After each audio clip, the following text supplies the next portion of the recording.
ఈ సంక్రాంతికి ఇండియా నుంచి పార్సల్ అయితే పంపిస్తున్నాం యూకేకి అన్నయ్యకి.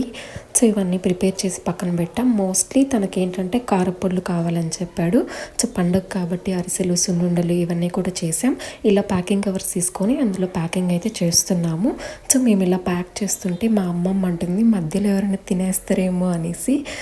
సో ఇన్నోసెంట్ కదా. అయితే మేమైతే ఇలా 2 టైప్స్ ఆఫ్ ప్యాకింగ్ కవర్స్ తీసుకున్నాము. కొన్ని చిన్నవి, కొన్ని పెద్దవి. సో మనకి ఎక్కువ అమౌంట్ ఆఫ్ ఏవి పంపిస్తున్నామో పెద్దవి తీసుకుంటే బెటర్.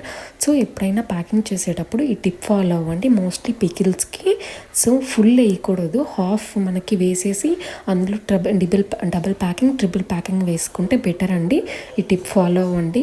సో మన ప్యాకింగ్ కవర్స్ తీసుకునేటప్పుడు కొంచెం జాగ్రత్తగా తీసుకోండి. ఎందుకంటే ఇలా వాటికి ఏంటంటే బొక్కలు అవన్నీ వచ్చేస్తున్నాయి అన్నమాట, హోల్స్ వచ్చేసి. సో మేమన్నీ ఇలా కవర్స్లో నార్మల్గానే పెట్టుకొని మేమైతే నియర్ బై కావలిలో ఉన్న DTDC వాళ్ళని కన్సల్ట్ అయ్యాము. వీళ్ళ సర్వీస్ అయితే బాగుందండి. పర్ కేజీ 440 రూపీస్ పడింది. వాళ్ళ సర్వీస్ కూడా బాగుంది. సో మనకైతే 7 డేస్లో డెలివరీ అయితే అయిపోయింది. మీకు ఏమైనా ఇంట్రెస్ట్ ఉంటే చెక్ చేయండి. అంతే. వీడియో